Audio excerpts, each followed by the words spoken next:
The first order of business is minutes. And I want to start out by just, I had sent out a write-up on minutes. And this is how I want to go forward with our minutes from here on.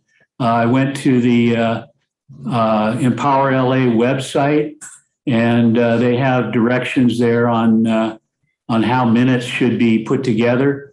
They should have attendance, motions, which are actions taken, and votes on motions. It's pretty clear. It says minutes should not have conversational kinds of things, reproduce discussions. They say that they should not be verbatim, and they should not include conjecture, opinions, or presumptions. So you need to keep that out of the minutes. It says good practice for minutes include,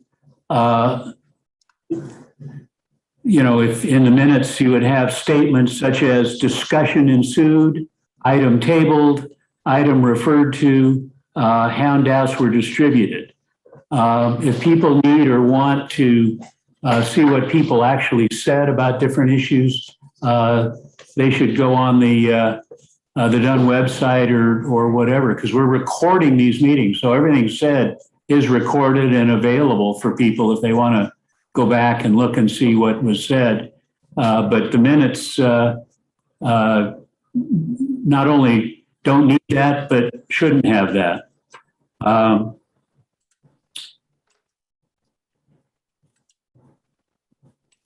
Yeah, so anyhow, I think we need to go forward. The minutes for our last meeting, we went sort of back and forth. Tess finally sent me something that included notes on almost every item that I was going to, or that I should include the references and all of that.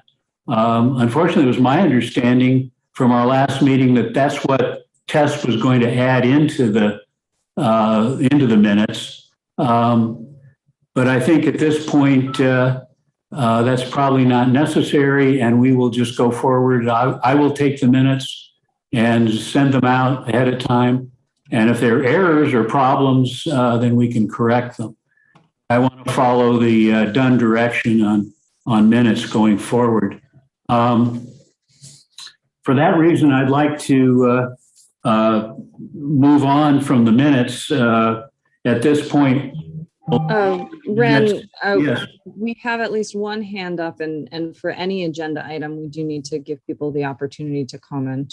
Sure. Okay. I don't see. Oh, Tess. Okay. Yeah, I didn't see your hand. Go ahead, Tess. Thank you, Ren. So a couple things. I just received your memo on minutes less than 2 hours ago. So I think that, first of all, what's given in this directive is, and what you have mentioned, is that if people are interested in hearing the actual discussions at the meetings, then they can consult the verbal transcript posted on the website. There is no verbal transcript posted on the website, and there is no indication anywhere, despite my request for it to be added to agendas and meeting minutes, that the video is viewable on YouTube. So people might suspect that it's available, but they wouldn't know where to find it. That's point number one. And number two, what you sent us from Dunn is a recommendation. But if issues are accurately being described, how is that a violation? I believe more detail is probably desirable, more desirable than less. And I think that's important. Details are certainly not prohibited. And the criteria or example is that you shouldn't do something that is less substantive than what you have shared with us in this summary of the Dunn directive. So if someone is willing to be more comprehensive, then why should that be stricken, and what's the basis for it? So, not last, but in addition, you're not doing the work. I did the work. So why do you care? Why should this matter? I think the people who have an interest in these matters have, it's made much easier for them to be able to skim these. And your understanding, unfortunately, is incorrect. You were going to provide me with the case and counsel file numbers. And so that's not correct. So what happened at the last meeting is I offered to help. You said that you and I would have a discussion, but no such discussion occurred. I only received from you a written order, an instruction, and I'm not here to be the recipient of your instructions and your commands. I'd be happy to work with you on this. I'd be happy to discuss it with you. I certainly want to be helpful, but I don't see why there should be any objection to an added level of detail that is only helping people understand what these matters and these issues are. So those are my comments on the minutes for now. Okay, thank you. And we'll go forward at this point. The next item on the agenda, where's the agenda? Here we go. Sorry, Ren. Ren, there's a hand from Brandon as well. I'm sorry, Brandon, go ahead. Oh, no, it's okay. I just raised it, but there on the agenda. There's three motions. I just want to. Are we tabling these items? What does moving on mean? Yes, I'm going to table the motions, go back and review all three sets of minutes to see if they conform to the done directive. And from there, then I will resubmit them. And at the next meeting, we can go over them in whatever detail people want to spend the time to do. But I don't think we should try to correct them at this point. As Tess mentioned, I just sent this out today, so I think people need to look at it. Ideally, you'll go to the Dunn site and see their directives and see how this pans out. But I think we just to comment for a moment, if we spend a lot of time and energy trying to get the minutes where every conversational comment is listed and all of the possible references on various topics are listed and all of that, we'll lose momentum and in fact spend too much time on that and not any time on the real issues which are confronting our neighborhood council. So that's my main purpose in simplifying this minutes thing and getting it taken care of. Ren, I There's would a hand from certainly, the public. We have one more. Jonathan Gregory. Go ahead, Jonathan. Thank you. Minutes are important because people refer back to them maybe even months or years later. Tess is correct. Minutes have to be understood based on what you put in them. But what's not being said is parliamentary laws, parliamentary rule prevails at this neighborhood council. Parliamentary, that's in the bylaws, and that's a good thing. And if you look at parliamentary rules, it tells you what goes in the minutes. And it's more than minimum, depending on what occurs in the meeting. So it's not a mystery. Someone has to take a moment and read what's required in standardized minutes for under parliamentary rule. And it is more than what Dunn requires. What Dunn requires is an absolute skeleton, but an organization doesn't work on skeleton. Thank you. Okay, well, we're directing under Dunn. We're under their direction, so I think we have to follow their lead. Public comment. Brandon. I'm sorry. I just want to circle back to this because you're making discretion when there's motions on the agenda. We didn't vote to table the motions. And frankly, I disagree with some of the points that are being made, and I would like to share my opinion. So I would like to, vote on a motion to table and have discussion instead of just moving on as we're doing here. Well, it's been called for a vote to table the motion. motions. I'll go around. Robert, What, can you repeat the the motion? motion is to table the minutes from the last meetings until there's a chance to revise them based on the done guidelines. Yes. Okay. Yes. Mark is not here. Brandon? Brandon? Yes, yes, let's take it. Yes, okay. Fred? Yes. Okay. Tess? Sure, yes. Okay. Colby? I'm as Ren, as we talked earlier, I was talking about leaving the committee, Plum, and I'm not listed on the committee members. Oh, okay. So I'm really not on, I shouldn't vote. I'm not, I left the committee. Okay. And finally, Ron? Yes. Okay, yes. Okay, so we are tabling those for next meeting. Okay, now, public comment. We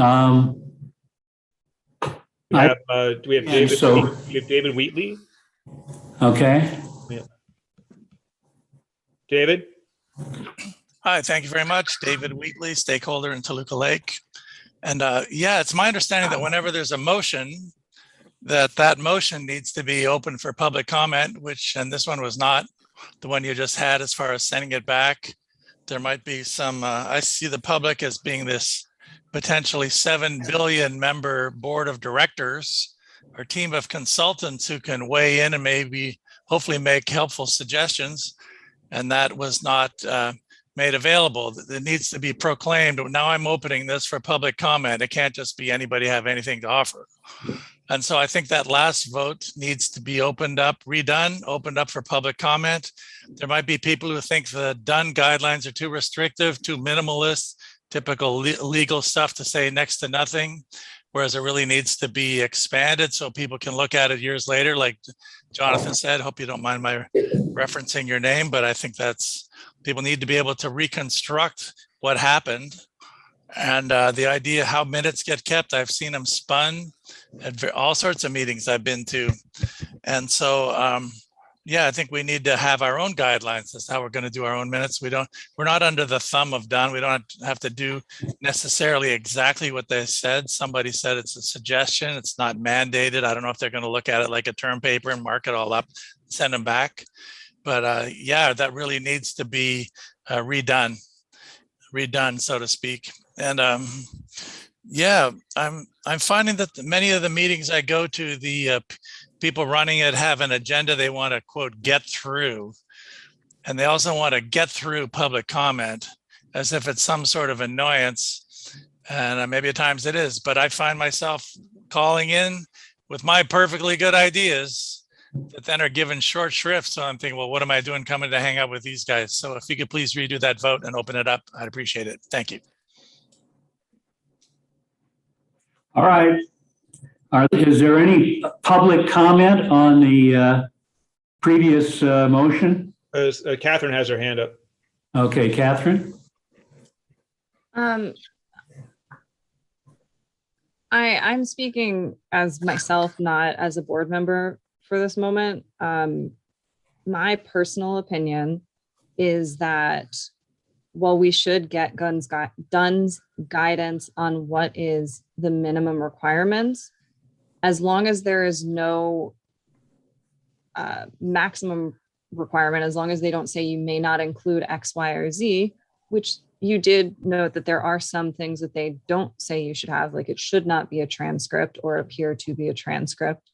I do think we need to find a happy medium that includes some information about what was discussed in addition to simply the numbers elements of it.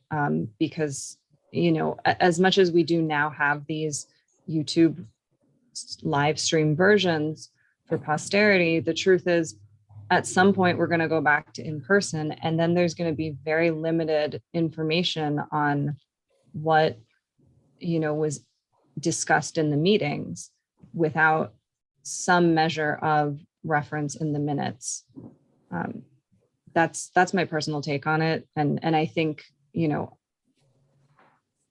we should talk to Dunn to see if there is something we really are doing wrong, or if we're allowed to do something a little more than the bare minimum.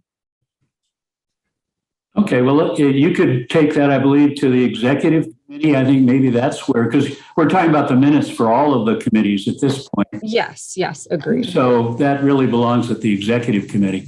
I would raise my, I'm speaking as a member of the public right now also, because I'm not on this committee anymore. But it is a balance, and as you get more detailed in these minutes, it might open up, people might then challenge the minutes, and it could cause sort of a spiral.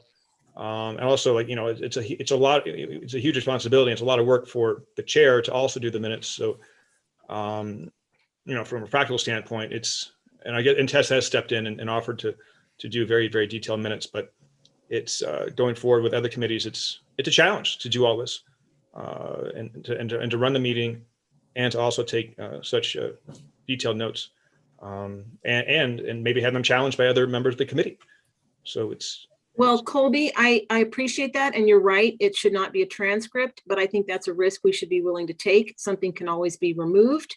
And, I'm not going to create the brothers Karamazov for the equivalent of War and Peace. I think the public has a right to know, as do other committee members. And frankly, I found it a little bit shocking when I started attending committee meetings several years ago that name votes were not even recorded. It was only by number, pass, fail, 7-9. So, people need to know who votes on what, and what the essence of the discussion was. That can't hurt.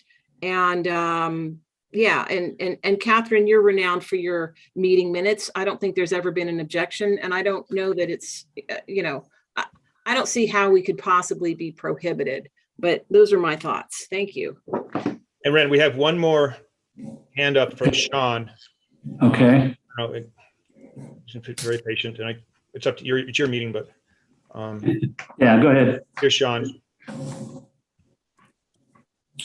Sorry, guys. Thanks for taking, appreciate it. Just real quick, from personal experience, sometimes, if we have the extra minutes and we have people that are willing to take the minutes and people who are willing to do the work, I don't see why there should be any objection. In like everyone has said, for historic and for historic purposes, we can always come back on them, and it will prove to be beneficial in the long run. So I guess the only comment I have is, if we have someone who's willing to do the work and it's through no extra effort on anybody else's part, I don't see the harm in why we can't actually have those extra minutes or the extra information, because, in this particular case, all the extra information will be beneficial for long term. So thank you. Appreciate your time. And Ren, we have Fred Berry's just raised his hand as well. Okay. Fred, go ahead. Very quick. I just want to echo Arthur, Tess, Catherine's, everyone's sentiment. I agree. We should include more stuff in the minutes. Thank you. Okay. I think that was the hands. Okay. Colby, if you would watch for Mr. AGHARAI. He's with GA Engineering, and he'll be the one presenting on our 11004 Moorpark project. So if you see him come on, why I think we'll take him. Finish whatever we're doing and go directly to his presentation, if you can do that. Okay, I'll keep an eye on him. Thank you. Thank you. Okay, moving on. Public comment. Public comment on any items not on the agenda. Do we have David Wheatley? Hi, David. Hi, Colby. Thank you very much. Hi, Ren. Hi, everybody. What's the time on public comment? 2 minutes, 3 minutes? Can I have a countdown? It's 3 minutes. All right, great. Thank you very much. And I'll set my own timer here. So feel free to use part of my 3 while I finally do this. There we go. All right, great. Yeah, thank you for letting me speak at this. I've been studying land use for quite a while. and especially that Coenga Bloomfield development, and finding out what the nice way to put it is a stacked deck. The City Planning Commission is in the City Planning Department, and all of its tributaries like the neighborhood councils and the land use committees, and how very, very difficult it is for preservationists like me to preserve neighborhoods and structures and characters of neighborhoods. What I'm finding is that there's a bias. I'd have to describe it as this is the first time I've said it, but I think the system is corrupt.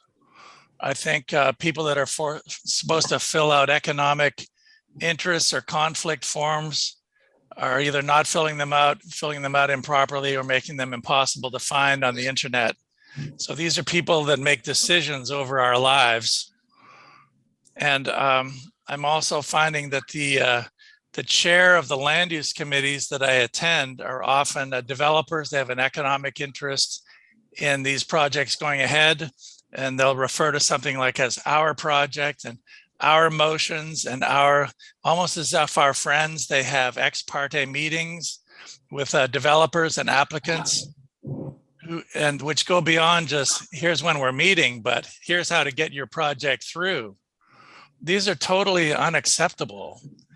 And I really welcome the day when there's Superior Court action, maybe all the way up to the Supreme Court of California or of the country, to put a stop to this type of behavior. The simplest thing, like a land use committee voting yes on a project, can be used by a savvy applicant to take to the neighborhood council and say, hey, land use approved it, so you dummies should go ahead and approve it too. And then that yes gets taken to the area planning commission and say, well, these two organizations approved it, you morons should do it too. And then that goes to Plum Downtown, these three approved it, that goes to the city council, and that gets approved. And before you know it, it's worked its way up the chain of command because of lousy deliberations that start at the land use committee level. This stuff, everything that an applicant says needs to be scrutinized. They need to prove every single statement they make.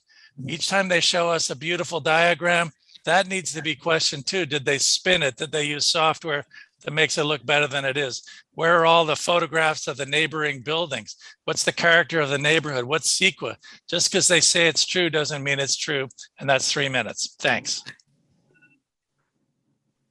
Hey, David, any other comments? We have Jonathan Gregory, and then I'd like to say something too, just as a member of the public after Jonathan. Sure. Hi, Jonathan. Thank you.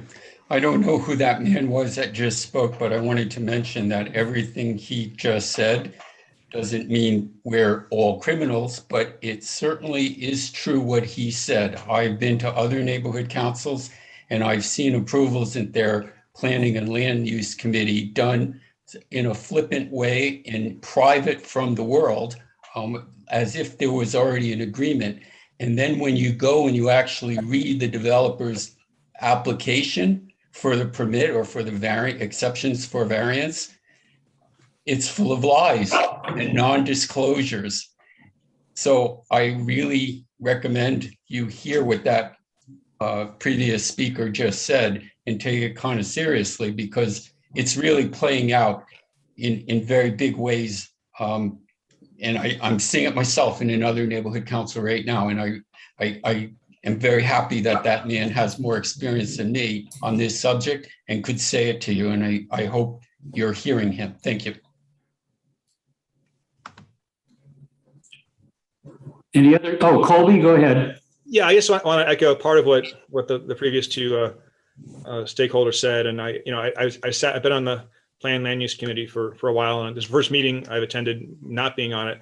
But while I was on the committee, I want to say that there, at least in the last 2 years, there wasn't much training. In fact, there was really no training, just sort of absorption of material. And I think there's going to be more training going forward. However, I didn't see anything or feel anything nefarious on any member's part. I did feel that the developers making presentations were very well versed and, are attorneys or they're architects or they're professionals, and really just the board members of many of the board members of the committee or committee members, are unprepared to really deal with such savvy developers. But I feel better education would be very helpful. And as far as on a larger scale, not much has been mentioned about SB 9 and SB 10, which Governor Newsom signed into law on September 16th. It's a gigantic change for California, and something that, again, we can't stop here at the local level. And we're all going to be seeing a lot of changes, probably mostly negative. And I also echo the sentiment of people who were concerned about Bloomfield Calango project. Again, I'm one of only, I believe, 2 committee members to vote against that. And I voted against it because I just instinctively felt it wasn't right. And I don't think I don't think anyone on our committee, again, had anything nefarious to do with that. I just feel like it's, you generally believe what people say, but we're learning and we're moving forward. And anyway, I'm just very concerned about SB 9 and SB 10, and please do research on that behind the scenes if you can. Thank you. Okay, good. Ren, one more thing, please. Just so that there's absolutely no confusion, because the lack of documentation has been an ongoing issue with this committee that even predates your chairmanship. We need to have city planning file numbers and council file numbers in advance. And it was clear, at least to me, that you were going to provide those.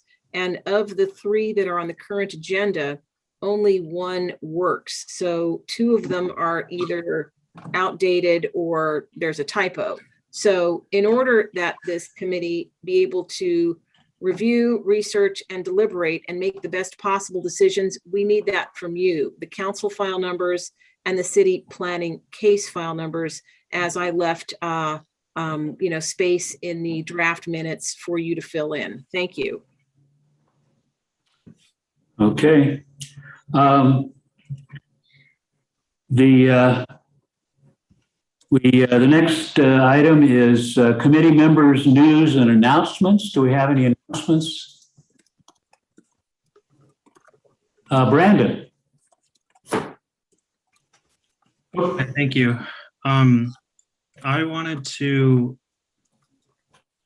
share, I guess, there was an email chain about contributing to the agenda with the committee members, and I wanted to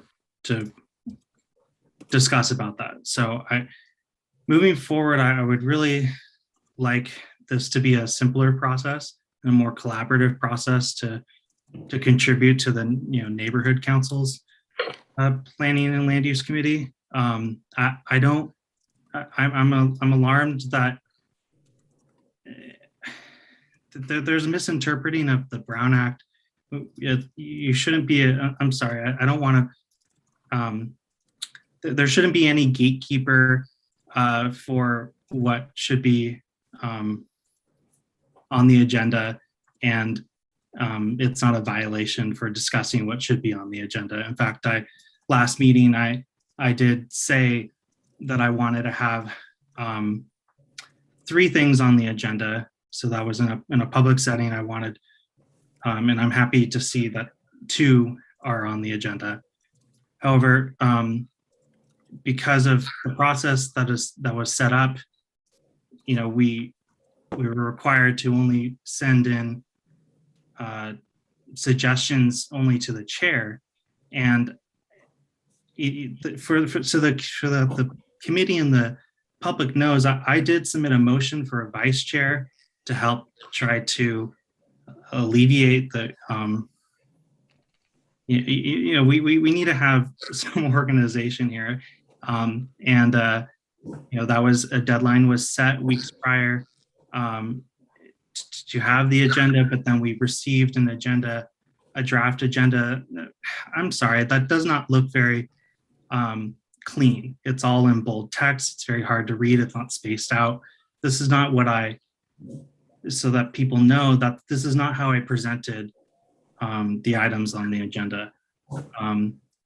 I think things need to have case numbers as well. And I checked and I made comments on the agenda that Tess, I believe it's actually one of the three doesn't work. Okay. But only one of them has like documents associated with it. Okay. But anyway, let's see. So I then emailed to explain, frankly, I just, there's a miscommunication and there's a, I don't feel like this is a collaborative, or this is, I'm stumbling over my words because frankly, this is what I'm asking of things is only like a 2-hour task, and that there was so much heat over an email discussion when we're talking about just setting up an agenda. It's pretty disheartening. Let's see. I know, Ren, you said that you were going to be on a work trip all weekend, but maybe you can send an agenda earlier so that we can provide comments if there are errors, such as there are spelling errors, there are things that are omitted. He revised some of the items that I want to present later tonight. I don't think we're having a real collaborative process. I understand we're all volunteers, but again, this is not a huge ask I'm asking for. No, there's nothing radical about what Brandon is proposing here. Agendas are set by the committee, and Ren, you as a chairman have the administrative responsibility, but mostly you're a meeting moderator to ensure that we have an orderly process and that everything gets taken care of. But all of the rest of it, the agenda setting you've appropriated, is the committee's decision. It's not yours. So every person on this committee should be able to submit an agenda item. That's all there is to it. Actually, I reached out to everyone and asked them to submit agenda items. Brandon was the only one who came up with something. Okay. Trust, wait a minute. We are very circumscribed in terms of individuals on the committee talking to other individuals on the committee and discussing a potential agenda item before it shows up, because that's becomes very quickly a violation of the Brown Act. And that's why I did it the way I did. Each one of you could submit something for the agenda, but there should not have been any sort of cross discussion about what's on or not on the agenda, because then it's a violation of the Brown Act, and we have to be careful of it. Ren, I respectfully disagree, and I have a copy of the Brown Act right now. If you'd like to read the citation to me or give me the paragraph or the citation to which you refer. I'm not going to waste everybody's time going chapter and verse here, Tess. I think we need to be careful, is all I'm saying, to not discuss these things among ourselves before they come before the committee. Okay, Ren, I believe did a good job of writing up the proposals he had. I did 2 of them on here. He can correct any if I made some misinterpretation of what he's proposing. I'd be happy to have him step in. The third item was an item that creating the vice chair of our committee by vote of the committee was clearly a change of how the bylaws are set up. And so I sent that over to the GAC committee, which is considering the bylaws, and will include that if they think every committee or some committees ought to have, either by choice or by direction, a chair and vice chair. I want to jump in very quickly and just clarify. GAC is reviewing the bylaws, and we're absolutely having discussions about how committee chairs are set up, but there's nothing in the bylaws that prohibits a committee from electing a vice chair or selecting one. There's nothing about that But in the bylaws. Catherine, the bylaws give the chair of the GTLNC the authority to appoint chair people. And if committees were then to turn around and elect a vice chair or, some other person, then that creates a conflict. A chair and a vice chair are distinct positions. And so, yes, right now the president appoints the chair, but there is nothing prohibiting a vice chair from being selected by the committee. Appointed by the chair, but not elected by the committee. I mean, there's nothing related to how a chair of a committee could select a vice chair. They could absolutely opt to have it be done at a meeting as a Okay, election. If I may, okay. The email. It's not a violation of the Brown Act. We were not discussing the items that were proposed on the agenda. I was providing editorial changes to how the agenda was presented. And that's not a violation of the Brown Act.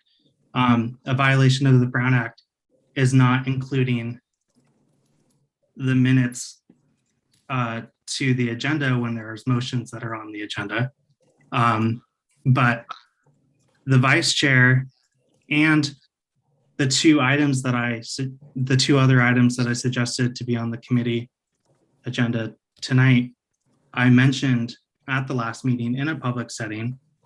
And so that, once again, just I'm doing things in public. And then the third thing, I agree with Catherine, when bylaws are silent, that does not mean, we have different interpretations, and I don't think we should wait until the general board, creates new bylaws. This is when they're silent, they have that ability. It's not. Okay, I'll take that under advisement. Let's move on to the update on current projects. Does anyone else have, okay. I don't see any other hands up. I just, my last point is just, this is really a shame that this is just, I'm not even elected, and I'm volunteering, and it's becoming, whenever you don't like something, you're just moving on. Yeah, and what that's I'm a asking problem. for is just more communication. Frankly, even when I pushed back to explain some things, you don't respond to some of my emails that are just to you. And so I'm bringing this to light in the public setting because I'm frustrated. We're in a Zoom setting. It's not fun, but I feel like I'm in the dark, and I feel like this is not a neighborhood committee. And that's, I'm here to participate, and I'm excited for the topics that we're going to talk about later tonight. And I don't have any hard feelings towards individuals as people, but I'm just highlighting because it's a frustration. So I'll just end it there. I'm sorry to Okay. drag on. Well, I understand your frustration, I guess. I had my hand up, Ren, really quick. Okay, Fred. Really very fast. That Brandon, thank you so much for your help. Brandon is a very smart man, and we're very lucky to have him on this committee, and I would not want to lose him. And I do agree with what everybody is saying, and I don't think there's any problem with having a vice chair. I think it's a great idea. So let's try to move forward with it. Well, Brent and I will talk about that, and I'll talk to Catherine, and probably I'll talk to Dunn about all that stuff. Or would a co-chair be? I mean, Catherine, difference between a co-chair and vice chair? I mean, the semantics, or what do you? Catherine, you there? That is a bit of a semantic difference. Right. So a co-chair essentially is equal footing. So they would both basically be chairs, and therefore they would both be co-chairs. A vice chair would be theoretically a lower position than a chair. So if for context, Colby, I prepared a motion with I had it side by side with the bylaws to see if they conflicted, of course, not rehashing it, but I just have a different interpretation of the bylaws. And I can send it to you and the rest of the committee again, or for the first time, but it was a lower position. It was to assist in preparation of agendas and minutes. Sure. Well, we'll take this offline after or tomorrow, and Ren and I work on this, and then I just want to clear everything we've done. It's just highly technical in the background, and Catherine.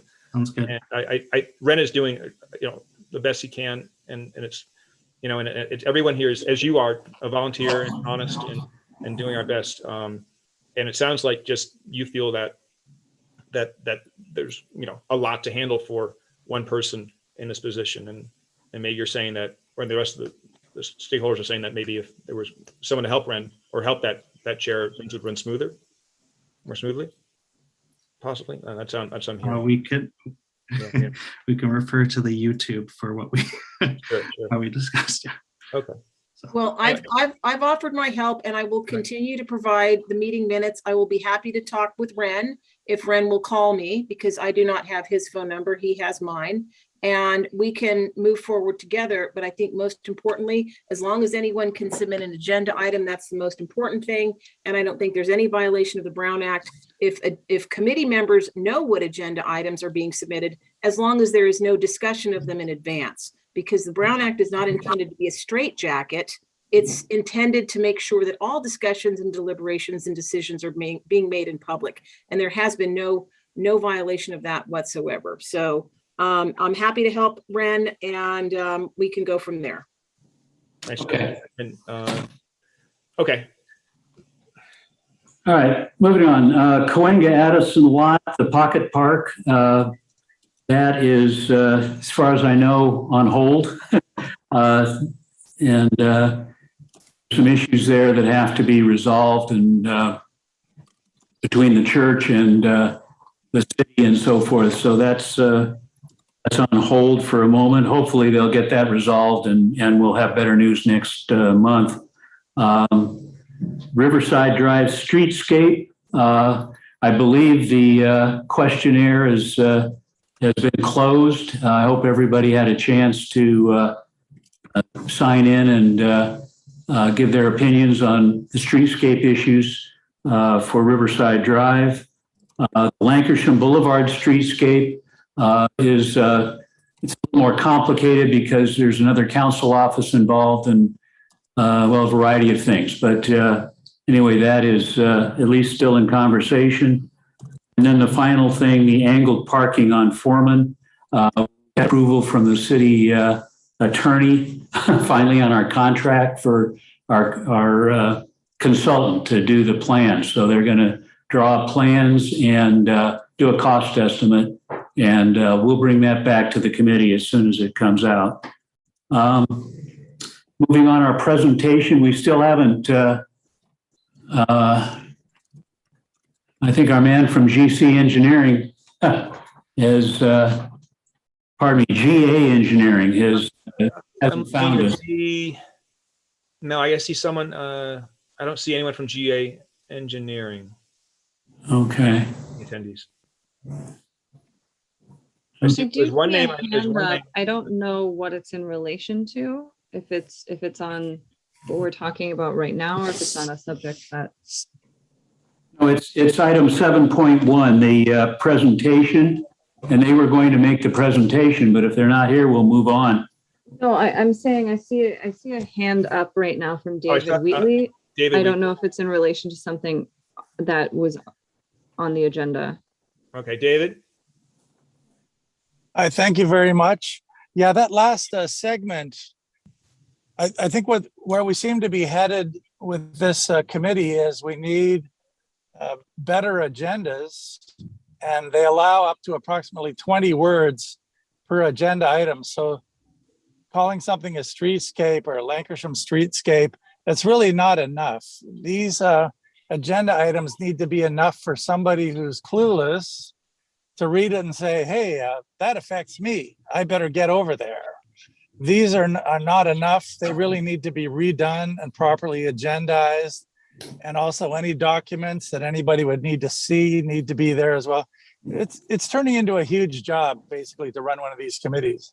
And that's why I support having a vice chair, not a co-chair, and also setting up some other committees, maybe one for each of these agenda items, so everybody has responsibility and buy-in, and more of this work can be done. I mean, we might actually have to have Brown Act meetings or public meetings with these subcommittees, but it really is a huge amount of work, and I think it needs to be divided up more. Thanks. Thanks, David. It is a tremendous amount of work, and it's tremendous. Yeah, there's a lot on our plate, and things that aren't showing up on our agenda are important issues. Of course, one that I was working on for quite a while was the homeless issue. But anyway, moving on. There is still a name. I don't recognize this name on the attendees list. Monica Ashaya. That name ring a bell for your presentation? Not offhand. Sometimes people have different names on their Zoom accounts, but okay, I'll keep looking. Okay, thank you. 7.2 Sherman Oaks, Studio City, Toluca Lake, Coinga Pass, community plan status. There's a whole history there of documentation of what the city planners have done and where they're going with our community plan. I'm sorry. I'm planning to have them make a presentation at our next meeting. I believe November is when their first draft is supposed to come out, and that would be an ideal time. And we may, instead of having a committee meeting with a full agenda, we'll just have a special item meeting and let the planners make their presentation for us. But it's serious. And earlier, I think Colby mentioned SBA 9 and 10. I think that'll impact our community plan. And then, of course, the next item that we'll talk about, the housing element, is a very key point. So I will move on unless there's any other comments about the community plan. We'll move on to 7.3, the housing element update. And this was, Brandon did an excellent job of writing this up. And I have to apologize to him. I did cut it down a bit. I hope I left the key parts. But Brandon, do you want to talk about this directly? Present this? Sure. Okay. Okay. So in particular, I would love some feedback here, David. If you like how it's presented on the agenda I got some inspiration from the NoHo Neighborhood Council's Planning Land Use Committee.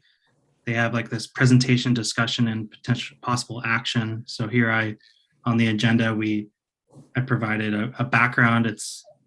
I quoted the website, but I can certainly read it. So that the housing element of the city of Los Angeles is one of the elements of the general plan. That the city is calling it the plan to house LA, and it identifies Los Angeles's housing needs and opportunities and establishes clear goals and objectives to inform future housing decisions. So it's in process of ongoing debate. Update to the housing element is once it's completed, it will guide the creation and implementation of housing policy for the 8-year period from 2021 to 2029. State law requires the city to update its housing element every 8 years and demonstrate sufficient zoned capacity for housing to accommodate the number of units identified in the Regional Housing Needs Assessment, or RHNA. The city planning is working alongside the Housing and Community Investment Department on the update. So that's the background. So the discussion that I wanted to have is, we could discuss the contents on the supporting documents. There was a link to the housing element update page. So we can discuss the contents, the process, and we can ask any questions. But I think this should be notes for further discussion, and maybe nominate a committee member to report back on those questions and comments, or what have you, or have either CD4 staff or city planning staff to provide an explanation. But one of the things that didn't make it here, but I wanted to highlight, and I have it in my notes, is that on October 13th, so Wednesday, the City Planning Commission I is. gotta say something in a minute, so I can't talk right now. Oh, good. Okay. So on October 13th, the City Planning Commission is having a meeting to review the housing element. So we are very far along in this process, but there's a whole set of other items, like the staff report that you all can read to be informed.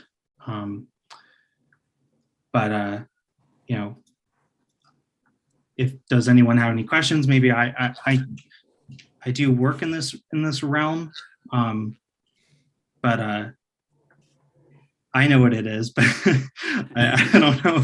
Brandon, first of all, thank you for putting this together, because it's super important. The housing element is really key. So perhaps for people who are less familiar, you can tell folks what HSID is, which, by the way, they're having a discussion on housing and funding next week on October 19th and October 20th. Councilmember Nithya Raman's office is hosting 2 workshops, or actually it's the same workshop held 2 separate times, that I can provide details to anyone who's interested. And the report to which you refer, which report is that, and where would we find it, please, Brandon?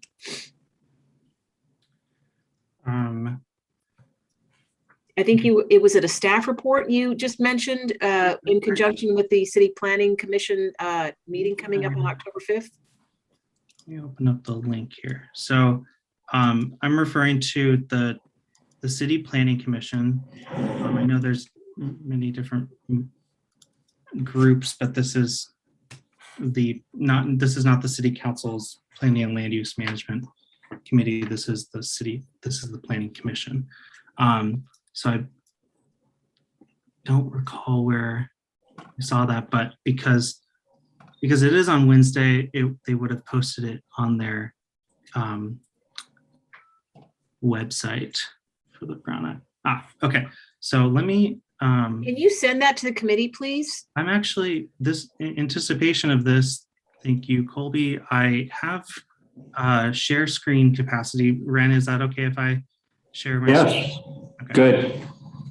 So here is, did I share my whole screen, or did I? Hold on. I just want to share my Chrome. There we go. So let me go back to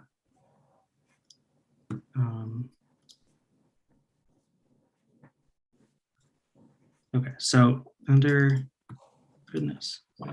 okay, so under the link in the agenda, there's the City Planning's website, Housing Element Update. It has a description of what I copied and pasted, as well as a video for more information, webinars that have already occurred, as well as ability to read the plan. But to Tessa's question, under events, there is the City Planning Commission meeting. Okay. So there, you're able to access the agenda with the staff report and the latest draft. Oh, great. So the staff report is there with the agenda. Oh, and I'm incorrect. It's on the 14th. I apologize. Okay. The 14th at 8:30 is when the Planning Commission is going to talk about not only the housing element, but the safety element, and then amendments to the health element. So I'm going to stop sharing that. I am going to share now the copy of the housing element. So this is a version that is available online that I saw. And I just wanted to show the table of contents and, remind the committee that cities don't build housing, developers do. And the housing element identifies areas to not only meet the regional housing needs assessment, which is a state required allocation for regional housing needs that is brought down by it's called a metropolitan planning organization called SCAG, or Southern California Association of Governments. Each city in the SCAG region, which has 5 counties from Ventura to Imperial County,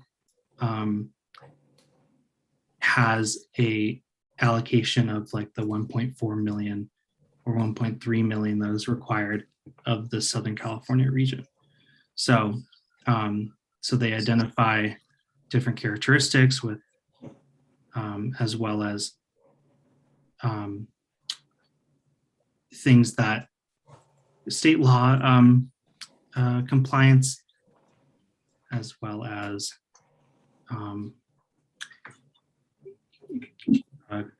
collaboration with, meeting climate goals and sustainability, and then as well as new state law like adequate sites and in this concept called affirmatively furthering fair housing, which is designed to ensure that we don't plan for more housing in historically disenfranchised communities, formerly redline communities, that we put housing near transit and high resourced communities. So as with every other element of the general plan, there's goals and policies and objectives.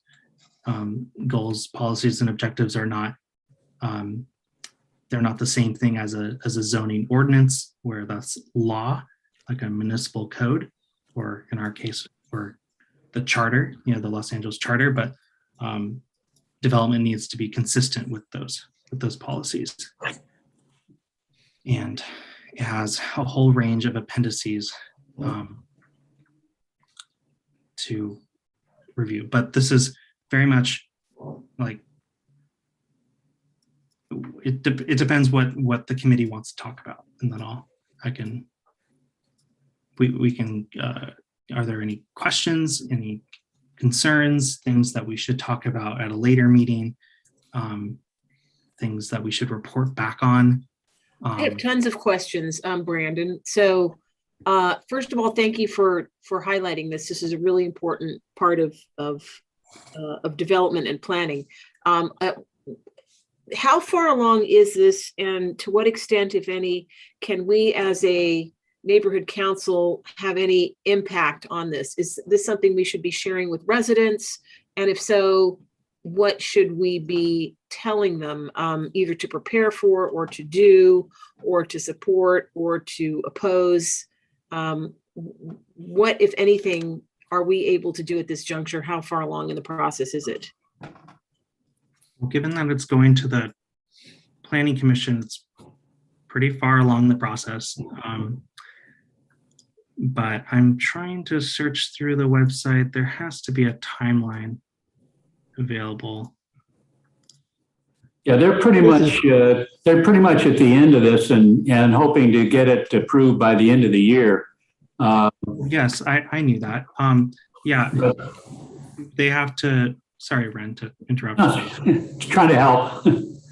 But yes, housing elements, state law requires that housing elements are actually, they're due soon. They have to go at the end of the year. October rings a bell. And it goes to the state's Housing and Community Development Department for review and comment. But I believe they may have already done that. But I saw on their website, I'm not going to share my screen because it's not a lot of information, but they launched this process back in winter of 2020. They had a visioning process in spring of 2020. They had concepts in fall of 2020. And they had a draft available in spring of 2021. So now we're here in summer and fall where they're planning to adopt. So this will guide development, and it has to correspond with the community plan that Ren was mentioning. So yeah. This is I think a kind of a foretaste of what we're going to get in our community plan. They're going to try to increase the number of housing units through, this housing plan will identify a large number of additional units in the city, and then they'll sort of parcel those out to each community plan. And, we need to be, I think that's where we need to really be watchful that we don't get identified as an area where there can be a large number of additional sort of mid-rise, high-rise residential projects. So that's kind of where it comes to, where it really comes to town, so to speak. But by being familiar with the housing plan, you'll kind of know where this is all coming from and the rationale why the planners then are talking about the need for additional housing in Toluca Lake. Like there's a whole bunch of people living in their cars waiting for a unit to open up. We've got it in the next couple, 3-4 months. I think we'll really need to weigh in on the community plan, and the housing element is a lead edge of that. And I'd encourage everybody to go to that website and just look at where this is all coming from. It's all real well written and lots of nice pictures and all that. But the numbers are a little scary, especially when doesn't seem to be a lot of analysis or city planning around the bigger questions of infrastructure. And you've heard me talk about this a lot. There is. Schools, et cetera, that need to go along with more housing.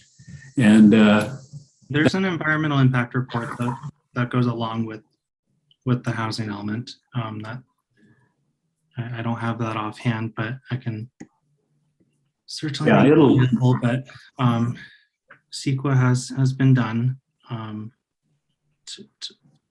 But SB 9 and SB 10 will override it. Actually, SB 10 can override a good amount of CEQA also. I read today. It's gonna be an interesting meeting. To listen in. SB 9 and SB 10, mostly SB 9, I've heard would do a moderate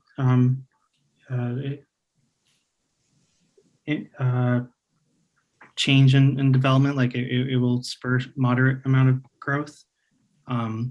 But they had to still do the analysis regardless of those bills that were pending. So now that it is approved and will take effect in 2022, it would change things. But as far as planning goes, they planned for where rezoning needs to occur. SB 10 is a CEQA exemption for cities to upzone up to 10 units. That's kind of a wonky only CEQA specific. And it sounds like they're just going to do that within a transit rich area. If only that were true, Colby. So unfortunately, I don't think it is. But one of the things that we need to be aware of, first of all, I think the RENA numbers are highly inflated. They were based on faulty numbers from the McKinsey report, which was proven and shown and refuted through the Embarcadero Institute, but nobody in Sacramento appeared to be listening because they just wanted to push for more development. But what I think needs to be kept in mind here is that the available zoning is mostly in the underutilized private sector, which is where developers prefer to build. Why? Because they can get much more return on investment. That is why we need to be careful, because areas like Valley Village and Toluca Lake have a target on their back. And according to the LA development map, the hotspots include downtown LA, Westlake, Koreatown, Hollywood, the Miracle Mile, the Beverly Center, Pacific Design Center corridor, and a few others. And what I find particularly troublesome is if zoning the developers need for these mega projects is not immediately available, they tend to apply for zoning waivers, and City Hall grants 90% of those approvals, according to the LA Times. So we need to watch out. And CBS Radford is for sale. That'll be an interesting development opportunity. Is it really? Okay. I see. I don't know, Brent, I don't know how you want to run this. We have two hands raised. Yeah, why don't we get some comments at this point? I think we want to end up with a committee of ideally 3 people who will follow up on this housing and report back with some recommendations. And the recommendations may flow into 7.4 on our agenda as well. But anyway, go ahead, Colby. Why don't you call on the people here? David? All right, thank you very much. And thank you for the presentation. I would like to have seen it 3 days before now. In fact, I can barely read it on my phone. The RENA numbers apparently are not based on the most recent census. They're based on a census 10 years ago. They also do not reflect COVID and that people are working from home. And they don't reflect that people's using transit is way, way down. The RENA department conveniently worked it out so that nobody can sue to challenge their numbers. So they're denying just about every appeal, pretending to listen. So we can't rely on RENA numbers at all. And also, I'd like to know if there are any conflicts, if anybody making a presentation on this has any economic interest in having this housing element adopted, if they could please disclose their conflicts now and recuse themselves from the discussion. Thank you. Okay, and next up we have Jonathan. Thank you. It seems to me, and Brandon mentioned it, but also Colby mentioned it earlier, that any talk about housing is going to raise the hornet's nest called SB 9, especially, and SB 10. So my question to all of you who are more educated and more researched into this subject, the question is, shouldn't the neighborhood council be passing or considering a CIS stating its opposition to SB 9 and 10, knowing full well that that's going to be a mess in the future as things start to happen? Thanks. We did a CIS in opposition to 9 and 10 and sent it to our city council person and, well, the whole city council. The council opposed. I know all that history, but thank you then. I'm very happy that it got done. Thank you. I didn't know that. Yeah. Okay. Any other comments, questions? We want to have a motion and discussion for the creation of a committee. You want? Yes. Do you want to make that motion, Brandon? I I would like to, before we do, I would like to solicit some more like feedback. Is there interest? Only a few people even on this committee discussed. I'd like to understand the purpose more clearly, what this committee would attempt to do. Ren, you just said you want a 3-person committee to report back with recommendations, but that's a little general. I'd like to know more specifically, and also related, only because it came up at the last meeting. What happened to the sort of draft conditions of approval that was discussed? I think Bob Scabelli sent something, but I don't think that was precisely a conditions of approval that you sent last month. Was it, Bob? And should that be part of this? Well, not part of the housing element, but I just wanted to make a note before we move too far afield. Thanks. This is Bob. You're referring to 7.4 on the agenda, Tess? Maybe. Let's see. 7.4. That was 7.4 is an attempt to formalize the procedure for approving or disapproving a planning application that comes before the committee. Yeah, this is, yeah, it is Tess. We've been kind of winging it, not winging it, but I mean, you know, we have presentations, then we have general questions. And as somebody earlier said, maybe not all of us are trained to ask the right questions, but that's the way the procedure went. I think North Hollywood, Brandon brought this up, North Hollywood put together a formalized list, which I've read through it, and I just think it's not even workable, but if they can make it work, that's something else. So we should put together something on our own. At the same time, I sent out something which I picked up, I think it was Sherman Oaks Neighborhood Council. They put together a paper with an emphasis on sustainability, something that would emphasize a project being environmentally sustainable, addressing things like water and waste and et cetera, et cetera. So I think we can take pieces of that and then combine that with some of the stuff from North Hollywood that we think is workable, and come up with our own guidelines for assessing an application, a planning application, like the one we have apparently on the corner of Moore Park and Vineland. Right. Well, that's precisely what I was talking about. So I did get what you sent last month, which is really good, Bob, but I don't know that that precisely condition of approval. It's just an element of it. I think and are these documents available here, or because I just see them referred to in item 7.4.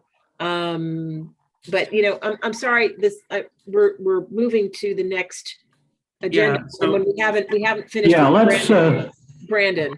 Bren, could you please be more precise in what you feel this 3-person housing element committee should attempt, report, and produce? Well, in listening to the conversation here, we may want to have just one committee that deals with both 7.3 items and 7.4 items, and comes up with a recommendation.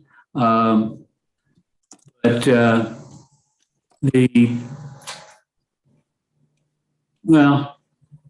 are you willing to chair this and get maybe 2 people to work with you? What does the bylaws say? Can I?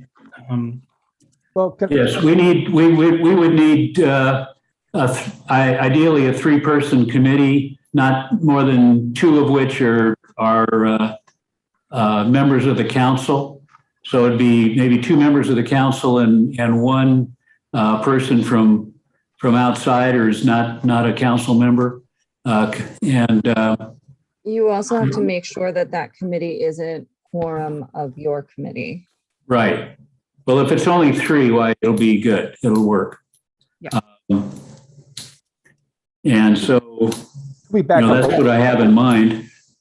This is Bob again. Can we back up a little bit? I'm not sure what we're trying to accomplish here. Forgive me. It's probably been articulated, and I probably wasn't listening that well. But my understanding of the housing element, at least, it's gone, as I think Brandon mentioned, that it has a long gestation period. And the last that I attended was a public hearing back in September 21, 22. And then it's, as it was noted, it's going to the City Planning Commission this Thursday on 10/14, and we all should be zooming in to see what they're saying. And then from there, it's going to go to the City Council. So, I mean, at best, what you want to do is a CIS, perhaps. It goes to the City Council. It's going to be on the agenda with a file number. And then we can issue a CIS to that file number, expressing what we would like to see into that particular draft plan that they'll be voting on. That's the way I see it. I mean, but is that what we want to do, or is it Yes, something else? yeah, you've summarized that very well. Thank you. Yeah, committee that would review everything that's gone on up to now and put together a CIS is if that looks appropriate and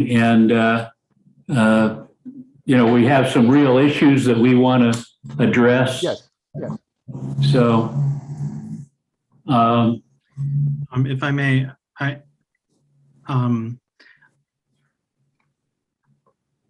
well, let's see. Never mind. I think we should just move on. I don't think we should have a committee for just the housing on that. I think we're talking about the conditions of approval, and I have more comments then. okay. So we'll pass on that and move on to 7.4 on the agenda.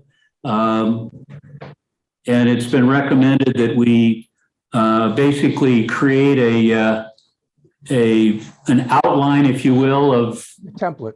foreign projects in our community. Robert, did an outline of that to some extent, or he's done some work on that. If I But I may, think, yeah, go ahead, Brandon. because I did submit this and I brought it up in the beginning. I appreciate, Bob, what you sent, and for the public, I wanted this to be included in the the supporting documents, but I'll share my screen. Is that okay, Ren? Yes, please. So I was drawing from inspiration from the NoHo Neighborhood Council, where they have a list that was of recommended conditions for not only restaurants, but as well as developments. This is instead of going through each of them, but I guess I'll go to the development first, because I don't know if restaurants is so much applicable to our neighborhood. It might. Based on what I've seen.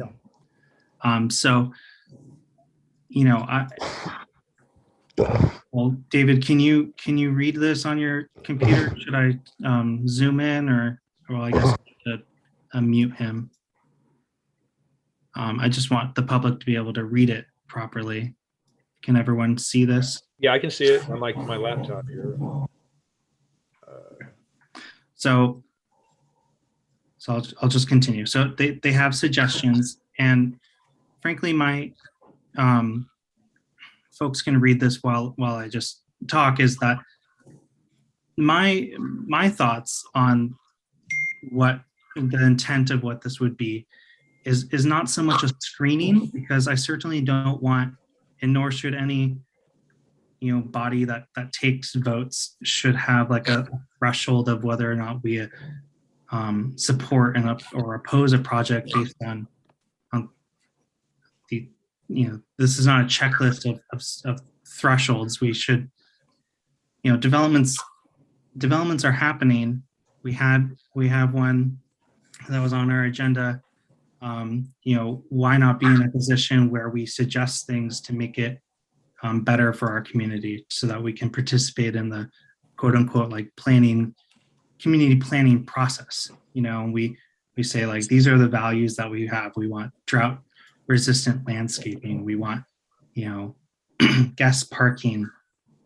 I'm losing my voice, but here I definitely think we need a subcommittee to have further discussion, but I certainly didn't want this to be a screening.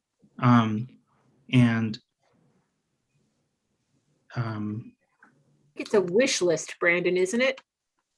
Yeah, and frankly, we don't have discretionary power over over projects. You know, they're going to come, and it's a courtesy to come to the neighborhood council. So why not be a useful participant in the process instead of you know, we that's my goal. So yes, it is a wish list. So, but I'll leave this up.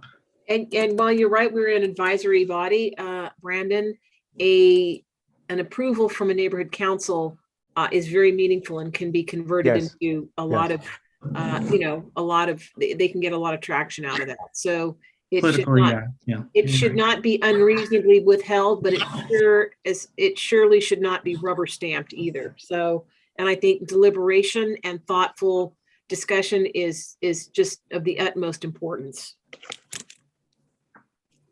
I would agree with what Tess just said. It's more than a courtesy, Brandon. As Tess says, I think a stamp of approval from the Plum Committee, which then goes to the Neighborhood Council and typically follows what the Plum Committee says. And that's the first thing that the city planning application folks will look for. Is there any objection from the community? And then, in fact, we can make a presentation at that time as well. So it is important. It is important. And what we're trying to do, I mean, reason you brought this up and the reason I brought up what I had was to come up with a, it's not a checklist really, but it's something, you know, what do we think is important for our community when reviewing an application? You know, is it density? Is it planting? Is it lighting? Is it whatever? Traffic, of course, parking, of course. And so that we're all on the same page. That's all. Mm-hmm. See, Jonathan Gregory has his hand up. Just to let him talk. Hi, Jonathan. Yeah, thank you. This is a really interesting document that Brandon just put up there. I call your attention to number 9. It's not real clear to understand it, but it looks like it says that the board can change their mind after they've said they've given an approval, if I understand that. But also I'd like to say, there's a big mess going on right now in North Hollywood on the application of Raising Cane Restaurant, where the Firestone business is. This document shows up, not the document itself, but the consequences of this document shows up in their application. And I was wondering, now I'm understanding the manipulation that's going on, but what's missing from this document and what I hope Toluca Lake Neighborhood Council will always consider is whether or not an application approved would interfere with adjacent businesses or residential goings on. That's not on this thing, unfortunately, and I wish it was. Thank you. And I see David Wheatley. Hi, David. Yeah, thank you very much. I appreciate this. It's solution minded. This looks very much like the boilerplate that comes in from various departments within the city. Would like everybody to know a little bit of my experience that when an applicant turns in an application, and let's say it's going to affect 12 different agencies, city planning is the lead agency. They control the whole thing, and they send out the application to each of these 12 agencies, police, fire department, Bureau of Engineering, and the rest of them. And if the city planning does not hear back within 30 days, they assume that that agency approved it. Even if the agency was out to lunch, they were on furlough, they didn't feel like answering. And often these materials that come back are not included in the file. And when you ask for a copy of the file is a mess and it's incomplete. So these kinds of things, you know, 25% of the neighbors, it should be 100% of the neighbors should be by certified mail. Answer any questions. Developer says, yeah, I answered their questions. Have a nice day. What were the questions? How did they answer? It should all be in writing. This thing should be about 20 pages to really do it properly. It's on the right track, and I hope you'll keep it going. Thanks. Okay, good. Any other comments or questions? Okay, let's create the committee. I'd like to. Actually, Ren, I do have a comment. Yes. You know, there's a standard planning decision-making process, which I have learned about, and that is very often skipped over shortcutted and or things that need to be entered into the administrative record within the city planning office are not entered as they should be. I have myself personally researched files and gone down to city planning and found administrative records and the city planning files to be incomplete. So what I will do is during or immediately after this meeting, I'm going to send a standard planning decision-making process, which is the sort of checklist that the planners use and that we can use as a neighborhood council committee to, to see whether they're doing their jobs. So I just wanted to put that out there because this is very often.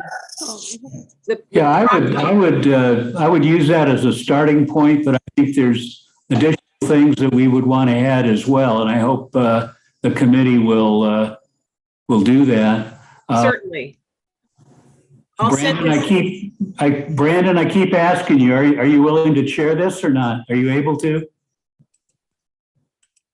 Sure. Yeah. Okay, thank you. And who else? I know Robert has been involved in this for a while. Robert, you want to be on the committee as well? Yeah, I'll definitely volunteer. I was going to leave it up to Brandon to select who he would like, but yes, I would ask Brandon to be included. Okay. And then Brandon, you want to pick a third person who's not on the neighborhood council? Doesn't necessarily have to be a current member of the committee. It could be somebody that in the community who might step up to do this just, as a one-off thing that they would do. Do you know anyone in the community that you think you could bring in? This just doesn't. The reason why I hesitate when you said, do you want me to be chair, is because I just feel like this should be a process of a motion and a nomination of each individual. That can work. It sounds like this is where I'm not feeling like we're collaborating.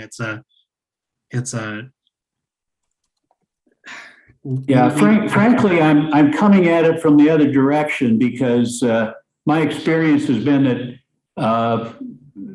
people don't step up. Sometimes right people don't step up. People have experience and background, and we end up with a committee of people that are not familiar with what they're looking at here. That's why I picked you, because of your background. You really obviously know what we're dealing with here, and I know Robert does because he's been involved with this not only through. You're not understanding me. Like we're not. This is a neighborhood council committee. Like we should be having discussion of who's on the committee. Can we wait till next month, do a formal request for committee members and have them present their background and credentials and have a vote next month? Will that be too late? I mean, well, this thing we're trying to create here. Some neighborhood councils have them, others don't. So there's no particular hurry necessarily, except that as time goes by, why projects will come through. We've got one on the back burner here with 11004 Moorpark Street. I mean, that's the next one coming in. If we can set this up in time, why maybe we can use that with that project. If not, why, then we'll set it up for whatever comes down the road. Well, I think Brandon is correct. We should have some more clear purpose of what this committee is intended to do, and then have people on this committee have an opportunity to either nominate themselves or nominate someone else, and then vote on it, because maybe 5 people would like to be on that committee, and then let's select the 3 best ones, the ones that we think are best. And if this is going to be a multi-purpose committee looking at different projects, that needs to be clear as well. We're just sort of making it up as we go along. And I'm with Brandon. This makes me a little bit uncomfortable. And I definitely agree, however, that Brandon should lead the committee. He's knowledgeable. But who else might want to be on it? Who else should be on it? Okay. Do people want to just go ahead and raise their hand? We've got, 8, 9, 10. There are 11 people on. We've got Jonathan and David. Who is the 11th person? Probably on a phone. Colby, can you see who we've got? Tess has raised her 11 on. hand. Robert raised his hand, and yes. So I think they're responding to you, Ren. Okay. Is that correct? Yeah, I'm just worried about the 11th person. That's all. We have 11 participants and only 10 names. Are you saying because maybe it's me? No? Not 1, 2, 3, 4, 5, 6, 7. Yeah, we have 7 panelists. 8, we have And Robin, 2, we have Robin Allen and the John Gray, right? John Gray. Anyway, we have 2 hands raised. okay, we got David Whitley.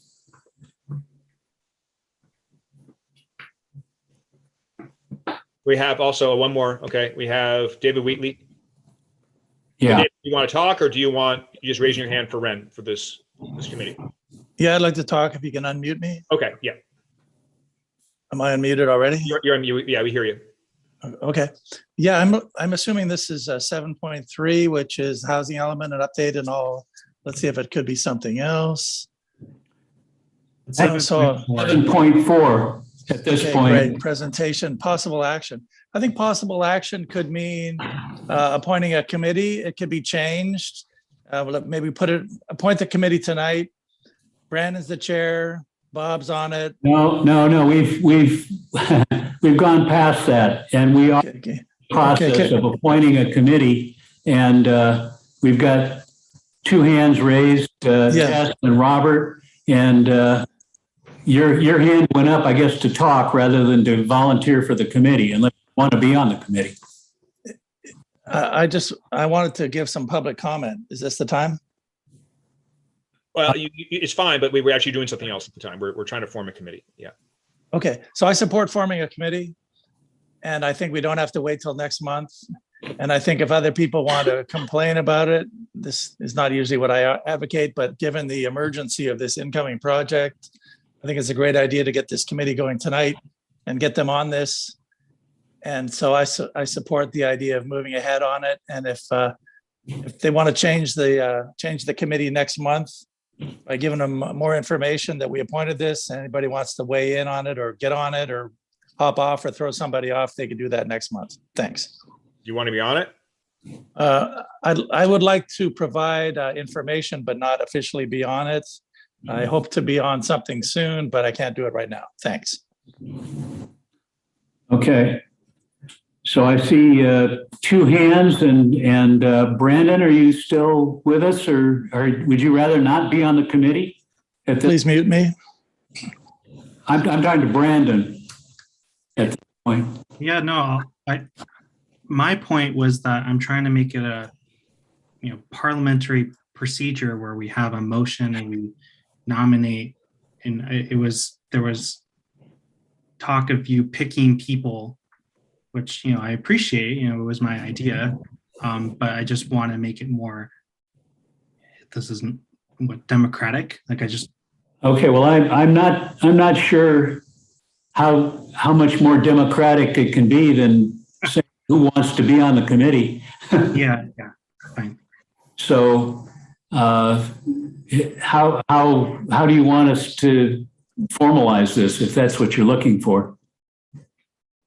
Okay, maybe I wasn't being clear. I was saying that, it would be like, I moved to nominate myself as chair and so-and-so and so-and-so to be on the committee.